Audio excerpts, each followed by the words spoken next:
வானவில் தொலைக்காட்சி பென்ஸ் 360 வழங்கும் பேசும் நேரம்.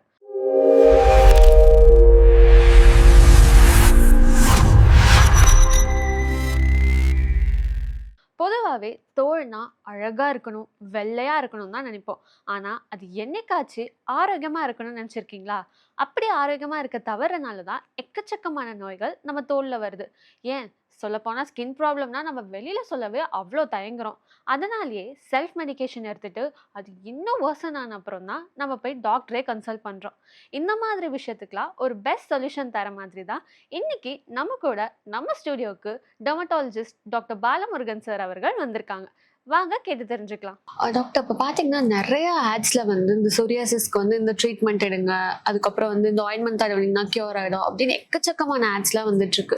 ஸோ ஆக்சுவலி சொரியாசிஸ்னா என்ன டாக்டர்? இப்போ சொரியாசிஸ் பார்த்தீங்கன்னா நம்ம ரத்தத்தில் இருக்கக்கூடிய வெள்ளை அணுக்கள் அது வந்து தோலில் வந்து சேர்ந்து அந்த தோலில் வந்து நம்ம தோலோட மேல் லேயரில் இருக்க செல்ஸை ஆக்டிவேட் பண்ணி ரொம்ப வேகமாக வளர வைக்கும். ஸோ அப்போ வந்து நமக்கு வெளியிருந்து பார்க்கும்போது அந்த தோல் தடிமனாக இருக்கும், செவந்து போயிருக்கும், செதிலாக வரும்.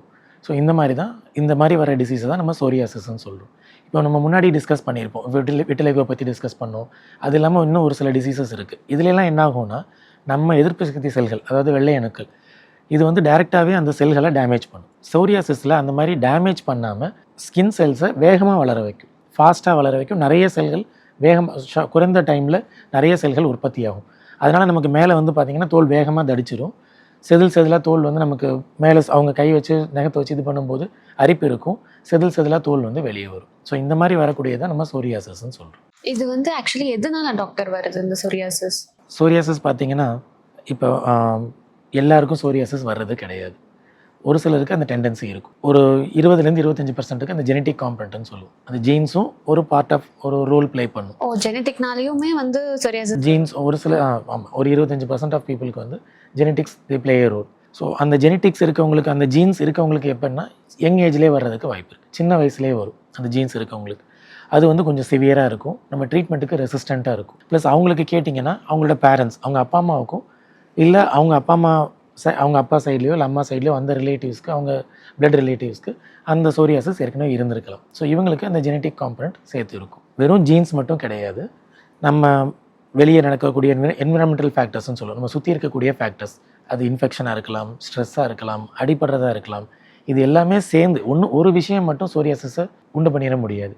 இந்த எல்லா விஷயங்களும் சேர்ந்து அந்த சொரியாசிஸ்ங்கிற டிசீஸை வந்து ஸ்டார்ட் பண்ணுறதும் சரி, அதை அதிகப்படுத்துறதும் சரி, இதெல்லாமே சேர்ந்து ப்ளே பண்ணுற ரோல் தான் அந்த சொரியாசிஸ் நமக்கு வருது. இப்போ அந்த சொரியாசிஸ்ன்றது வந்துட்டு இதுதான்ன்றது பர்டிகுலர் சிம்டம்ஸ் இருக்கா டாக்டர்? இல்லை நார்மலாகவே நமக்கு வந்து இச்சிங் ஆகும் சம்டைம்ஸ்லாம். ஸோ அது இச்சிங் ஆனாலே வந்துட்டு நமக்கு அது சொரியாசிஸ்க்கான அறிகுறியா இல்லை எப்படி டாக்டர்? வெறும் இச்சிங் வந்து சொரியாசிஸ் அறிகுறி கிடையாது. மெயினாக பார்த்தீங்கன்னா நான் முன்னாடி சொன்ன மாதிரி கால்கள், கைகள், எஸ்பெஷலி முழங்கால், முழங்கை, கணுக்கால், இந்த இடத்துல, அதுவும் காலோட முன்பக்கம் இந்த இடத்துல வந்து தோல் வந்து செவந்து போயிருக்கும், தடிச்சிருக்கும்.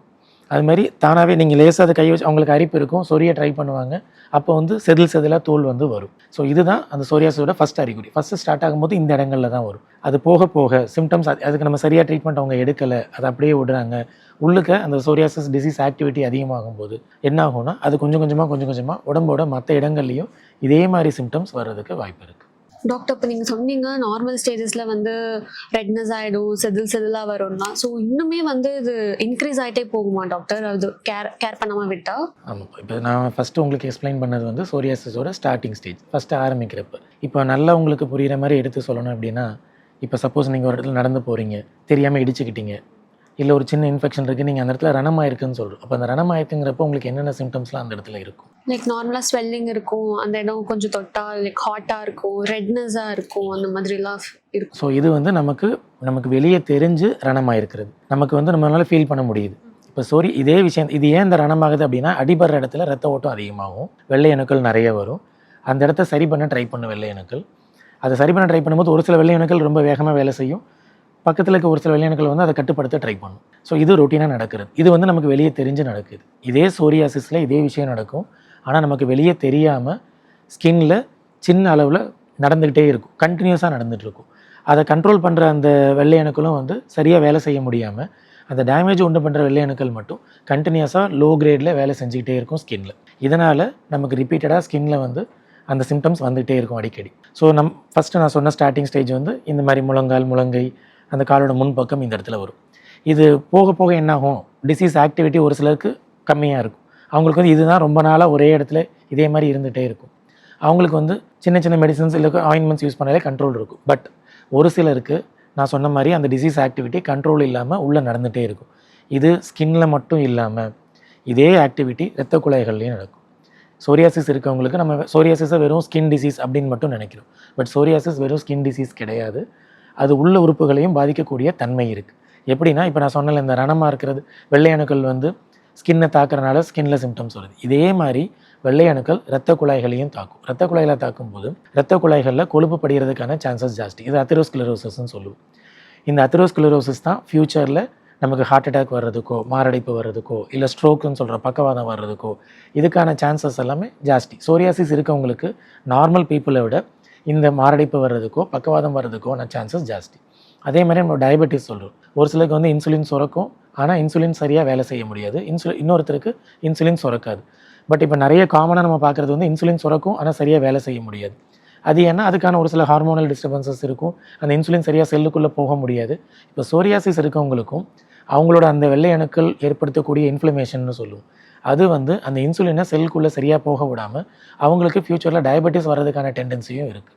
ஸோ சோரியாசிஸை நம்ம வெறும் ஸ்கின் டிசீஸ்னு எடுத்துக்காமல் அது சிஸ்டமிக் டிசீஸ்னு எடுத்துக்கணுங்கிற மாதிரி சொல்கிறாங்க. ஏன்னா அது உள்ளுறுப்புகளை பாதிக்கிறதுக்கான தன்மை சோரியாசிஸில் இருக்குது. ஸோ இது வந்து எல்லாருமே சோரியாசிஸ்ன்னு டயக்னோஸ் பண்ணால் இது எல்லா பேஷண்ட்ஸும் ஞாபகம் வச்சுக்க வேண்டியது ரொம்ப ரொம்ப இம்பார்ட்டன்ட். வெறும் நான் ஸ்கின்னுக்கு மட்டும் ட்ரீட்மெண்ட் எடுக்கிறேன் அப்படின்னு மட்டும் விடக்கூடாது. எஸ்பெஷலி அவங்களுக்கு 40-50 வயசுக்கு மேலே இருந்தால் ரெகுலராக 6 மாதத்துக்கு ஒரு தடவை அவங்களை கொலஸ்ட்ராலை செக் பண்ணணும், பிபி செக் பண்ணணும், சுகர்ஸ் செக் பண்ணணும், ப்ளஸ் ஹார்ட்டுக்கான செக்அப், கார்டியோவாஸ்குலர் ரிஸ்க் ஏதாவது இருக்கா அப்படிங்கிறத இசிஜி மூலமாகவோ எக்கோ மூலமாகவோ ரெகுலராக செக் பண்ணிக்கிறது பெட்டர். இது ஒன்று. ப்ளஸ் சோரியாசிஸ் டிசீஸே மைல்டாக இருக்கும்போது எப்படி ஸ்கின்னில் மைல்டாக இருக்கோ அதே மாதிரி உள்ளுக்கையும் மைல்டாக தான் இருக்கும். இதே சோரியாசிஸ் டிசீஸ் ட்ரீட்மெண்ட் எடுக்காமல் ஒரு சிலருக்கு வந்து உள்ள டிசீஸ் ஆக்டிவிட்டியே ரொம்ப அதிகமாக இருக்கும். அப்படி இருக்கும்போது பார்த்திங்கன்னா இதை நான் சொன்ன இந்த சிகப்பா தட்டையாக தடிமனா செதிலாக வர்றது உடம்பு ஃபுல்லாக நிறைய இடத்துல வர்றதுக்கு வாய்ப்பு இருக்குது. தலையில் வரலாம், முகத்தில் வரலாம், உடம்பு ஃபுல்லாகவே பரவலாம். ஒரு சிலருக்கு பார்த்திங்கன்னா ஃபுல் உடம்பே ரெட்டாக இருக்கும், ஃபுல் உடம்பே ஸ்கின் செதிலாக வரும். இது சிவியர் ஃபார்ம் ஆஃப் இந்த சோரியாசிஸ், எர்த்தோடெர்மிக் சோரியாசிஸ்ன்னு சொல்லுவோம். இது ரொம்ப சிவியர் ஃபார்ம். இது இல்லாமல் ஒரு டைப் ஆஃப் சோரியாசிஸ் பார்த்திங்கன்னா சின்ன சின்ன சீல் கொப்பளம் மாதிரி மட்டும் வரும். அது ஒரு டைப் ஆஃப் சோரியாசிஸ். இது பஸ்குலர் சோரியாசிஸ்ன்னு சொல்லுவோம். சரி, இதெல்லாம் வந்து கொஞ்சம் severe form of psoriasis.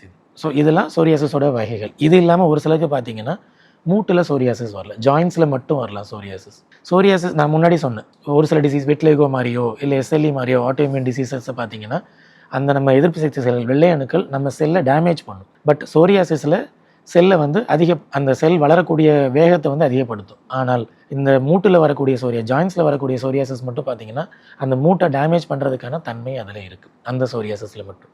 So இதெல்லாம் வேரியஸ் டைப் ஆஃப் சோரியாசிஸ். அப்போ அதை நம்ம வந்து ஸ்டார்டிங்லேயே க்யூர் பண்ணாமல் விட்டுட்டோம்னா அது நம்ம பாடியவே என்டையராகவே வந்துட்டு இது அந்த சோரியாசிஸை நம்ம சரியாக ட்ரீட்மெண்ட் எடுக்காமல் விட்டோம்னா அது ரொம்ப அதிகமாக இருந்ததுன்னா அது உள்ளுறுப்புகளையும் பாதிக்கிறதுக்கான தன்மை இருக்குது. உள்ளுறுப்புகள்னால் மெயினாக ஜாயின்ஸ் அஃபெக்ட் பண்ணலாம். அது இல்லாமல் நமக்கு கண்ணுக்கு தெரியாமல் பாதிப்பு நடந்துகிட்டு இருக்கும்.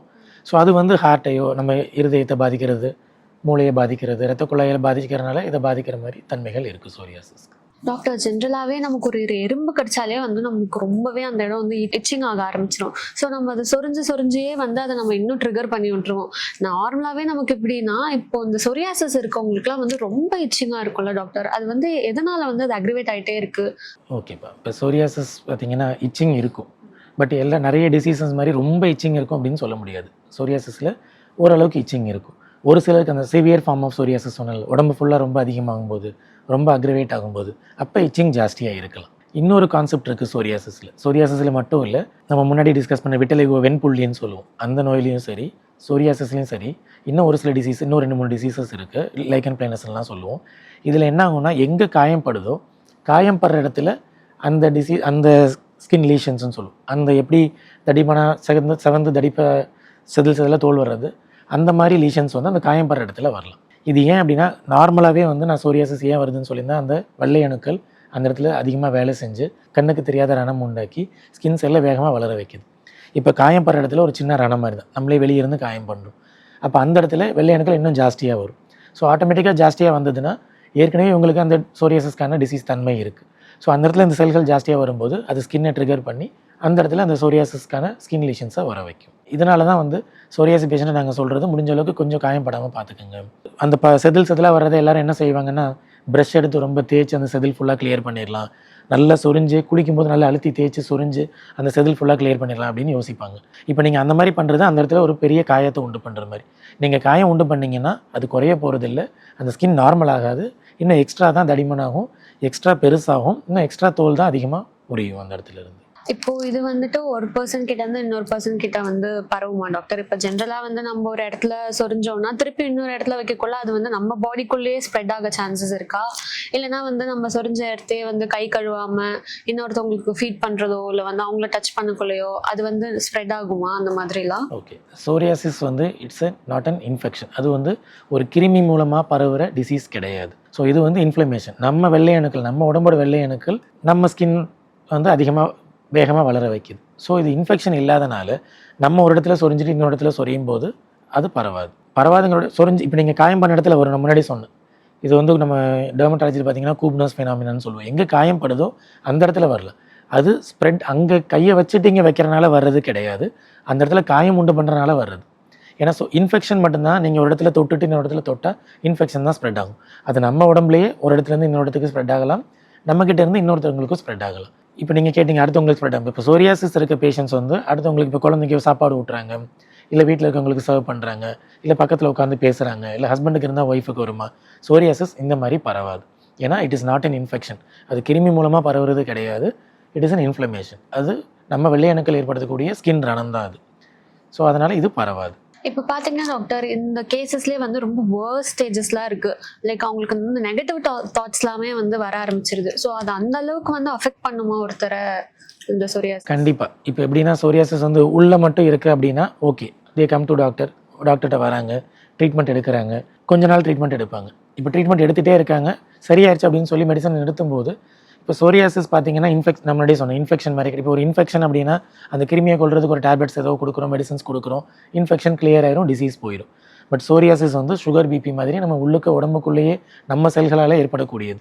ஸோ இதை வந்து கண்ட்ரோல் பண்ண முடியும், கண்டிப்பாக க்யூர் பண்ண முடியும்னு சொல்ல முடியாது. நல்ல கண்ட்ரோலில் இருக்கும்போது நமக்கு க்யூர் மாதிரி இருக்கும், சிம்டம்ஸே இல்லாமல் க்யூர் ஆன மாதிரி இருக்கும். பட் ஏதோ ஒரு ட்ரிகர் பண்ணும்போது அந்த வெள்ளை அணுக்கள் மறுபடியும் தூண்டப்பட்டுச்சுன்னா மறுபடியும் சிம்டம்ஸ் வரலாம். ஸோ நம்ம சோரியாசிஸ் பொறுத்த வரைக்கும் நம்ம கண்ட்ரோல் பண்ணி வைக்கிறோம்னு சொல்கிறோம்.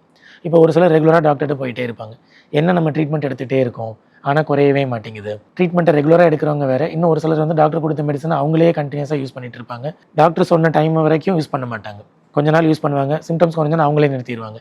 ஸோ அவங்க என்ன யோசிப்பாங்க, டாக்டர் சொன்னார் நம்ம சிம்டம்ஸ் குறைஞ்சிருச்சு நிறுத்திட்டோம், மறுபடியும் திரும்ப வந்துருச்சு அப்படின்னு ஒரு யோசனை வரும். ஏன்னா இதை வந்து கொஞ்சம் கண்ட்ரோல் பண்ணி வைக்கணும். கிராஜுவலாக கொஞ்சம் கொஞ்சமாக டாக்டர்ஸ் எப்படி அட்வைஸ் பண்ணுறாங்களோ அந்த மாதிரி மெடிகேஷன்ஸ் யூஸ் பண்ணணும். அது டேப்லெட்ஸாக இருந்தாலும் சரி, ஆயின்மெண்ட்டாக இருந்தாலும் சரி, அவங்களாம் நிறுத்த ட்ரை பண்ணக்கூடாது. சிம்டம்ஸ் குறைஞ்சதுக்கப்புறம் டாக்டர்கிட்ட போயிட்டு இதை நான் கண்டினியூ பண்ணணுமா, எவ்வளோ நாள் கண்டினியூ பண்ணணும், எப்படி கொஞ்சம் கொஞ்சமாக குறைக்கணும் அப்படிங்கிறத டாக்டர்கிட்ட டிஸ்கஸ் பண்ணிவிட்டு அதை குறைக்க ட்ரை பண்ணணும். இப்போ ரொம்ப சிவியராக, இப்போ இது வந்து உள்ள கவராக இருக்க ஏரியாஸில் ஓகே. இப்போ இது முகத்துலையோ தலையிலையோ வெளியே தெரிகிற இடத்துல கையில் காலில் வரும்போது வந்து அவங்களுக்கு காஸ்மெட்டிக் அப்பியரன்ஸ்னு சொல்லுவோம். வெளியே இருந்து பார்க்குறவங்களுக்கு இவங்களுக்கு ஏதோ டிசீஸ் இருக்குது அப்படின்னு சொல்லி அவங்கக்கிட்ட கொஞ்சம் மூவ் பண்ணுறதுக்கு கொஞ்சம் அவங்ககிட்ட இருந்து தள்ளி இருப்பாங்க, அவங்ககிட்ட சோஷியலாக ஃப்ரீயாக பழக மாட்டாங்க, மூவ் பண்ணுவாங்க. இது வந்து பேஷண்ட்ஸ்க்கு ஒரு டிப்ரெஷனை க்ரியேட் பண்ணும். Patients we can reassure the patients, நம்ம வந்து பேஷண்ட்ஸை சொல்லலாம் இது வந்து பரவக்கூடியது கிடையாது, அது மாதிரி கண்டிப்பாக ஃபுல்லாகவே கண்ட்ரோல் பண்ணக்கூடிய டிசீஸ் தான். இப்போ நிறைய மெடிசன்ஸ், ரீசெண்ட் அட்வான்சஸ் நிறைய மெடிசன்ஸ் வந்திருக்கு, ஆல்மோஸ்ட் 90 to 100% கண்ட்ரோல் பண்ணி வச்சு சிம்டம்ஸே ஸ்கின்னில் சிம்டம்ஸே இல்லாமல் அந்த ஸ்கின்னில் அந்த தடித்தல், அந்த சிவந்து போய் தடிப்பாக இருக்கிறது, தட்டையாக இருக்கிறது இல்லாத அளவுக்கு நல்லா கண்ட்ரோல் பண்ணக்கூடிய மெடிசன்ஸ் வந்திருக்கு. ஸோ அதனால் இதை பற்றி ரொம்ப யோசித்து இதை பற்றி வருத்தப்பட்டு நமக்கு சரியாகாதோ, சரி பண்ண முடியாத டிசீஸோ அப்படின்னு நினச்சி மன அழுத்தத்துக்கு போக வேண்டியது இல்லை. ஸோ ட்ரீட்மெண்ட் இருக்குது, தாராளமாக அதை சரி பண்ணி ஸ்கின்னை வந்து ஆல்மோஸ்ட் நார்மல், அவங்களுக்கு எப்படி முன்னாடி நார்மல் ஸ்கின் இருந்ததோ அந்த மாதிரி நார்மல் ஸ்கின்னை கொண்டு வர அளவுக்கு ட்ரீட்மெண்ட் ஆப்ஷன்ஸ் இப்போ இருக்குது. ஸோ அதனால் அந்தளவுக்கு அவங்க வந்து மன அழுத்தத்துக்கு போக வேண்டிய அவசியம் கிடையாது. ஒரு சில பேஷண்ட் சிவியராக இருக்கவங்க மன அழுத்தத்தில் இருக்காங்க, அவங்களுக்கு நாங்கள் இந்த மாதிரி ரீஅஷ்யூரன்ஸ்லாம் கொடுக்குறோம். இப்போ ஒன்ஸ் இது ஸ்டாப் ஆனாலும் அகெயின் வந்து இது அவங்களுக்கு வரதுக்கான சான்சஸ் இருக்கா டாக்டர்? நான் முன்னாடி சொன்ன மாதிரி தான், இட் கேன் பி கண்ட்ரோல், இது கண்ட்ரோலில் வச்சுக்கலாம். ஸோ இது க்யூர் பண்ண முடியாது, கண்ட்ரோல் பண்ணி வச்சுக்கலாம். அந்த ட்ரிகர் எது வேணாலும் இருக்கலாம், ஒரு மெடிசனாக இருக்கலாம், இல்லை ஒரு அடிபடுறதா இருக்கலாம். அந்த ட்ரிகர் வரும்போது மறுபடியும் அவங்களுக்கு வர்றதுக்கான வாய்ப்பு இருக்குது. ஸோ அப்ப இவங்க எப்பயுமே வந்து லைக் சேஃப்கார்டாவே இருக்கணுமா டாக்டர்? இப்ப வெளியில போறோம், இப்ப இந்த இச்சிங்லாம் இருக்கு, அந்த ஊன்லாம் இருக்குன்னா அவங்க வெளியில போகக்குள்ள ரொம்ப ப்ரொடெக்ஷனோட போகணுமா, இல்ல அது ஏதாவது சன்ல பட்டுச்சுன்னா இன்னும் அவங்களுக்கு எரிச்சல் அதிகமாகுமா? ரொம்ப ரேர். இப்போ இந்த சொரியாசிஸ் 100 பேருக்கு வந்ததுன்னா அதில் ஒரு 5% ஆஃப் பீப்புளுக்கு பார்த்தீங்கன்னா சன்லைட் அக்ரவேட் பண்ணலாம். ஸோ அவங்களுக்கு டிப்பிக்கலாக சிம்டம்ஸ் தெரியும். எல்லாருக்கும் சன்லைட் அக்ரவேட் பண்ணாது, ஒரு சிலருக்கு சன்லைட் அக்ரவேட் பண்ணலாம். ஸோ அவங்களுக்கு அந்த சிம்டம்ஸ் அவங்களே சொல்லுவாங்க வந்து, நான் வெளியே போயிட்டு வந்தால் அது அக்ரவேட் ஆயிடுது, எனக்கு எரிச்சல் நேரத்தில் எரிச்சல் ஜாஸ்தியாயிருது, அந்த ஸ்கின் லீஷன் இருக்க சைஸ் வந்து பெருசாயிருது, அந்த ஸ்கின் லீஷன்ஸ் அப்படின்னு சொல்லுவாங்க. ஸோ அவங்களுக்கு வந்து இது சன்லைட்னால ட்ரிகரான விஷயம், ட்ரிகரான சோரியாசிஸ் அப்படின்னு சொல்லிட்டு அவங்களுக்கு சன் ப்ரொடெக்ஷன் சொல்லுவோம். மற்றபடிக்கு சோரியாசிஸ்க்கு ஒன் ஆஃப் த ட்ரீட்மெண்ட் வந்து ஒரு சில மெடிசன்ஸ் எடுத்துகிட்டு சன்லைட் எக்ஸ்போஷர் ஆகிறதும் ஒன் ஆஃப் த ட்ரீட்மெண்ட் தான். ஸோ இது ரொம்ப ரேர் பெர்சன்டேஜ் ஆஃப் பீப்புள்ஸ், அதான் லெஸ் தென் 5% ஆஃப் பீப்புளுக்கு தான் சன்லைட் வந்து சோரியாசிஸை அக்ரவேட் பண்ணும். மற்றபடிக்கு சன்லைட் வந்து சோரியாசிஸை அக்ரவேட் பண்ணாது. என்னங்க, நம்ம ஸ்கின்ல அஃபெக்ட் பண்ற இந்த சொரியாசிஸ் பத்தி நம்ம நிறைய கேட்டு தெரிஞ்சுக்கிட்டோம். இந்த மாதிரி பலவிதமான கேள்விகள் இன்னும் இருக்கு. வாங்க இதை அடுத்த எபிசோட்ல கேட்டு தெரிஞ்சுக்கலாம்.